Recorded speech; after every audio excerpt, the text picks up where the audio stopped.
dari kelompok 4 akan menampilkan video simulasi manajemen stres dengan menggunakan teknik relaxation and sleep menggunakan terapi musik.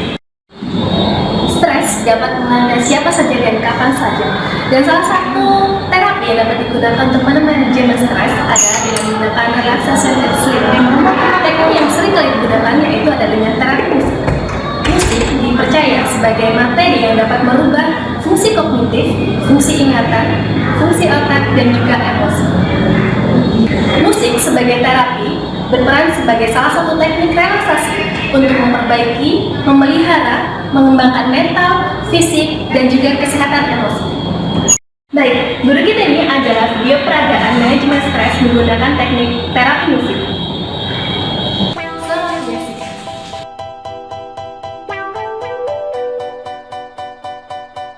Ya, baik. Selamat siang, Mbak Eva.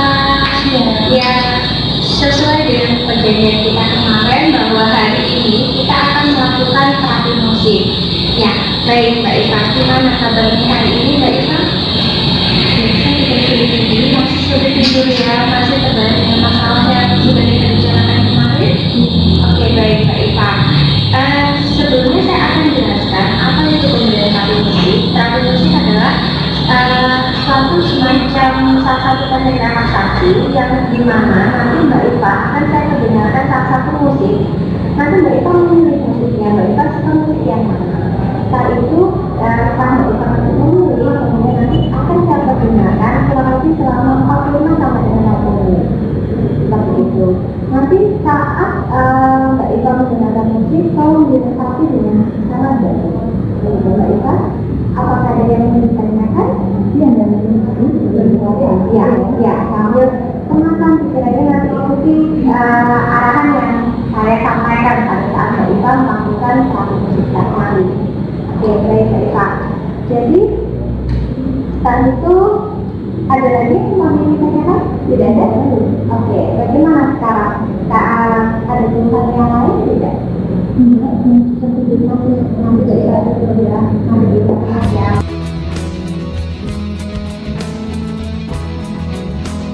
Oke, baik Mbak Eva. Sekarang kita tentukan dulu musik apa yang akan Mbak Eva pilih. Mbak Eva kan pilih beberapa musik. Nah, ini ada musik Ronda, ini ada musik sanksi. Silakan Mbak Eva mau memilih mana? Musik yang oke, musik klasik yang Mbak Eva. Baik, kalau begitu saya akan siapkan dulu. Oke, Mbak Eva bisa dipasang di ini. Oke.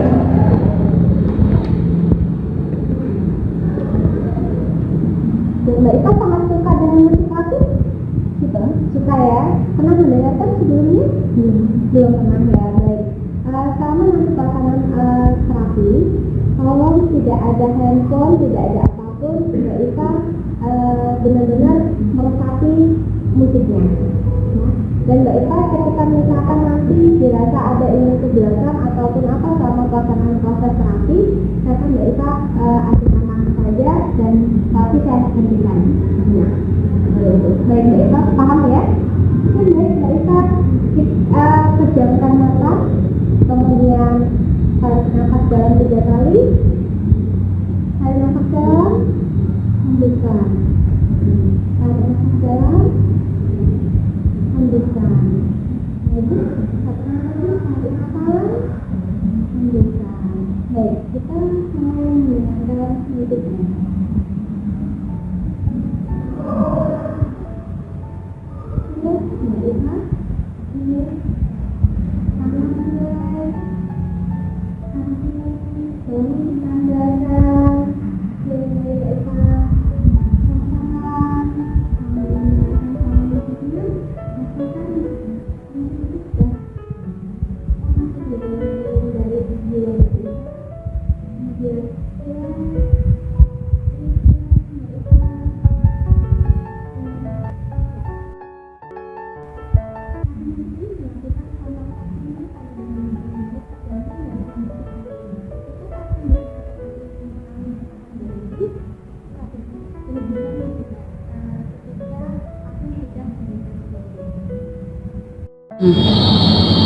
Oke, baik Mbak Eva.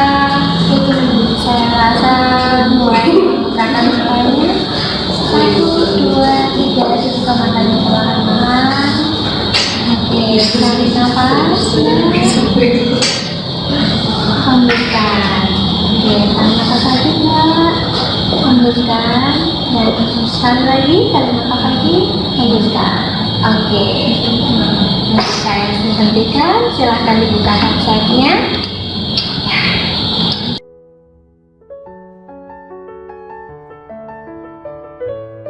Bagaimana Mbak Ita? Saatnya setelah ini lebih tenang, sabar. Terbawa tidur nggak tadi ya? Hampir ya Mbak ya. Oke, perasaan stres sudah sedikit berkurang? Ya, kalau dengan musik ya sedikit berkurang ya Mbak ya. Baik Mbak Eva, jadi terapi ini nanti kita bisa sepakati bahwa dalam 1 minggu kita bisa melakukan 2 sampai 3 kali. Baik, bagaimana? Enak, boleh ya Mbak Eva? Oke baik, saya rasa untuk saat ini terapi musik pada pertemuan pertama saya sudahi. Nanti kita akan ketemu lagi pada pertemuan berikutnya 2 hari lagi. Bagaimana Mbak Eva? Boleh ya? Kita akan bertemu lagi 2 hari lagi. Kita sekitar jam berapa?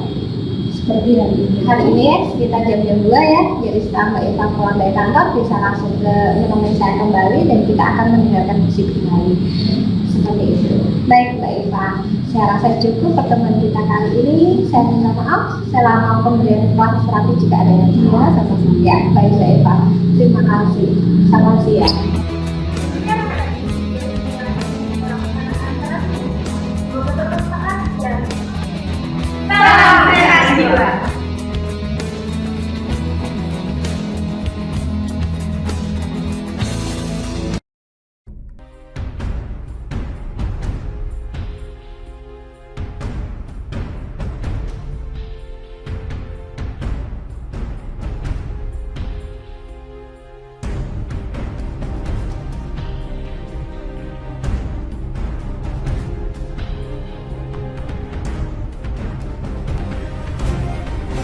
Ten, 9, 8, 7, 6, 5, 4, 3, 2, 1. Assalamualaikum warahmatullahi wabarakatuh.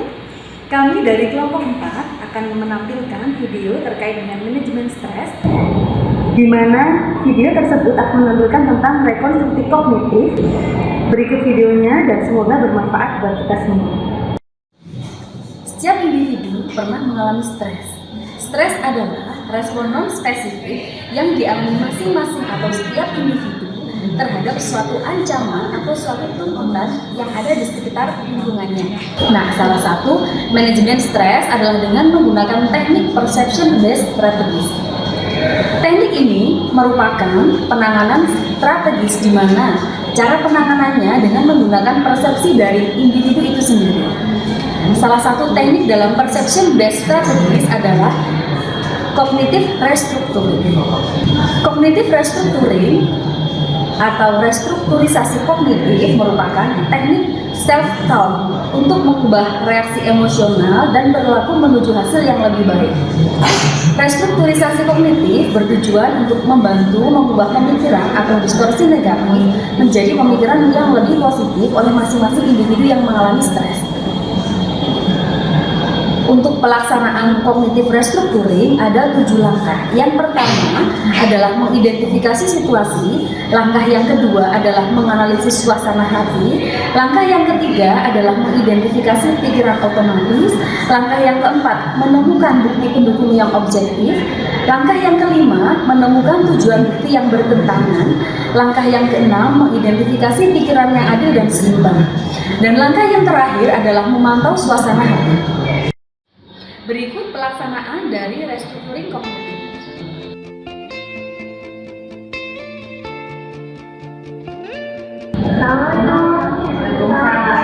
Pagi. Iya, Mbak Weni. Iya. Pak Weni tadi teman Mbak Weni ada sih? Iya, Weni. Mbak Weni ya. Nah, sebelumnya saya di sini, saya perawat di seperti ini. Bagaimana Mbak? Perasaannya hari ini apa kabar? Saya lagi gak enak. Oh, lagi gak enak. Banyak pikiran. Lagi banyak pikiran. pikiran. Kira-kira banyak pikiran. Nggak karu-karuan pikiran. Stres ya? Iya. Ya, oke. Mbak Uli sekarang lagi stres ya. Bagaimana kalau pada kesempatan kali ini kita sharing berbicara tentang kesehatan Mbak Uli, mungkin nanti akan ada solusi yang bisa membantu untuk menurunkan stres Mbak Uli. Boleh Mbak. Oke, boleh. Ya, ya. Jadi kira-kira saya akan membutuhkan waktu sekitar 15 sampai 30 menit. Ya nggak apa-apa. Ya? Ya setuju.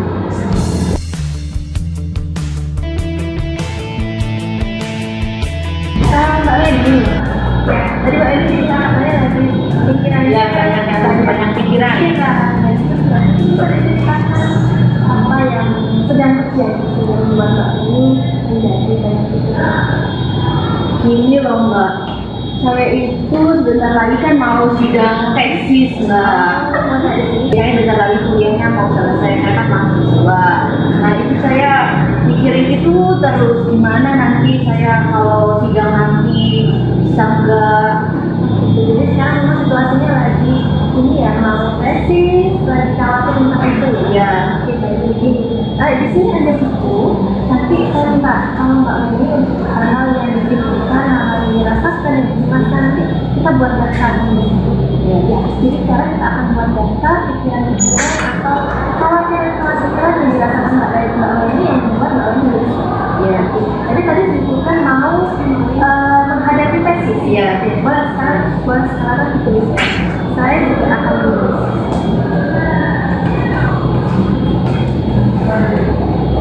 Akan menghadapi tesis. Lalu apa lagi yang membuat kalian merasa stres?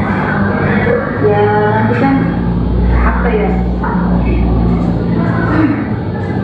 Ya paling gitu, misalkan saya nanti bisa nggak pas sidangnya, terus nilainya kan kalau nggak bisa nanti kan itu menentukan kelulusan. Saya kan kuliah 2 tahun, misalkan pas sidangnya itu jelek kan bisa-bisa nilainya berkurang semua dan nggak lulus gitu loh.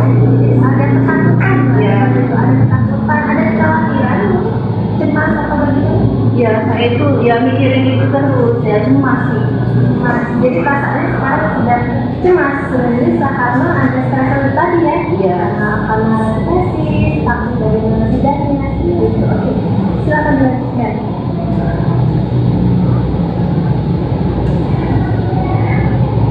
Lalu sekarang sama-sama lagi. Dari situasi yang dialami, dari stres yang dialami, ada tidak pikiran-pikiran yang membuat Bapak ini mungkin malah merasa tambah semakin buruk dengan adanya pikiran-pikiran itu? Ya itu kan gitu Mbak, misalkan nih saya misalkan nanti saya sidang terus saya ternyata hasilnya jelek, berarti kan saya bodoh Mbak. Selama 2 tahun itu ya saya merasa bodoh, terus juga saya apalagi ya, Merasa takut ya mungkin ya, merasa takut tidak lulus. dia merasa gagal juga karena kan penentuan kuliah terakhir kan itu saya merasa gagal. Ya itu Mbak, saya kan nanti kalau misalkan sidangnya jelek Mbak, nanti saya kan dicapnya tuh ya sama orang-orang berarti kan bodoh karena nggak lulus. Juga saya gagal dalam kuliah. Jadi kalau dicatakan ini banyak ya pikiran-pikiran yang membuat Mbak Uli merasa buruk ya, merasa gagal, merasa cemas juga. Kalau saya boleh tanya, selama ini hampir 2 tahun kuliah, kira-kira nilai Mbak Uli bagaimana selama kumulatif 2 tahun kuliah dari usia yang selama ini? Ya sebelumnya sih selama 2 tahun ini ya bagus-bagus aja Mbak. Ya, Iya. kalau kuliah bagaimana? Ya sedang. Ya lebih ya bagus lah, nggak ada yang di remedial. Jadi memang selama 2 tahun ini nilainya selalu bagus ya. Kalau tanggapan teman-teman sendiri, tidak saya dengarkan mana teman-teman. Saya sih suka ngobrol-ngobrol ya kan, teman sebenarnya nggak ada yang ngomong saya nggak bisa sih. Ya sebenarnya kalau misalkan ada tugas ya teman bilangnya ya bisa. Kalau bisa ya, Iya kalau bisa. tepat waktu ya. Ya saya tepat waktu ngajarin tugas. Bagaimana kalau kita tulis sekarang ini kolom investigasi?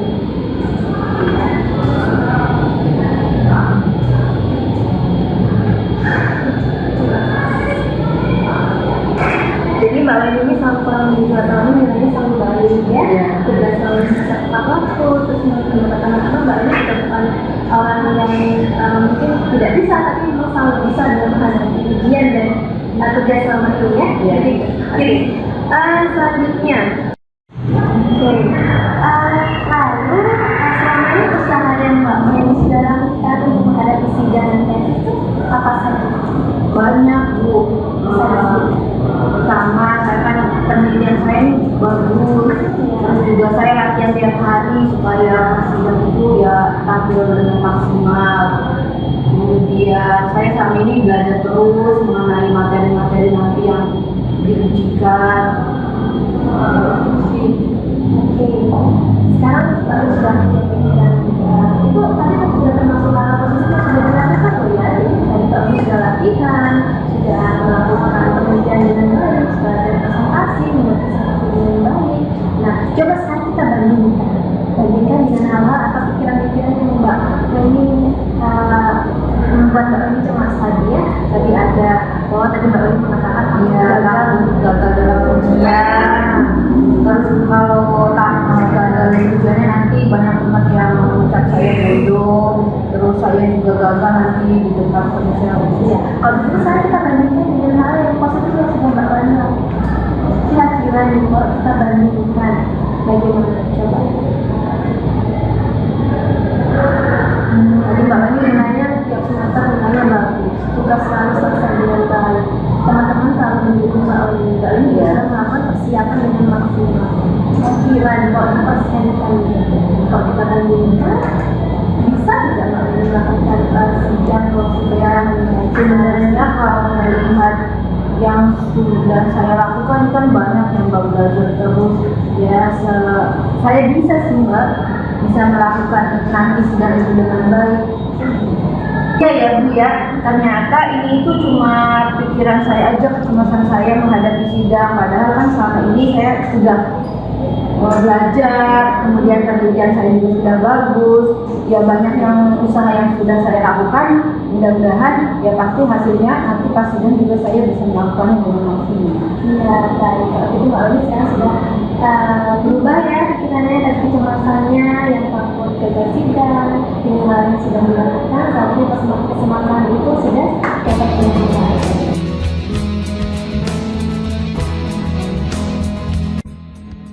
Sekarang sudah setelah tahu hal-hal positif yang Mbak Uli punya dan sudah lakukan, kira-kira sekarang bagaimana perasaan nanti? Apakah masih cemas? Apakah masih khawatir dengan kondisi atau bagaimana? Sudah tidak cemas, sudah tidak ada perasaan khawatir lagi. Karena kan saya sebenarnya sudah usaha saya sudah maksimal kan ya buat menghadapi sidang nanti. Jadi kesimpulannya ada apa? Kalau Mbak Lili tadi katakan juga pikiran-pikiran yang negatif, hal-hal yang ditakutkan, dijelaskan. Sekarang kita harus melihat hal-hal positif yang sudah dilakukan. Karena hal-hal positif itu dapat menutupi atau menangani hal-hal negatif yang ada. Jadi cemas itu dapat berkurang. Begitu ya? Iya. Baik, luar biasa sekali Mbak Wendy hari ini sudah bisa mengidentifikasi hal-hal positif yang dimiliki sehingga dapat tadi bilangnya stresnya sudah berkurang ya, cemasnya sudah berkurang. Semoga nanti ujian sudah lulus dan ada yang ingin ditanyakan? Tidak ada ya. Sudah kalau gitu mungkin cukup sekian pertemuan hari ini. Jadi kalau misalkan ada masalah kita bertemu lagi besok. Jangan lupa. Oke. Ya. Dari kelompok 4 terkait pemulasan PKB juga pada lain kesempatan dan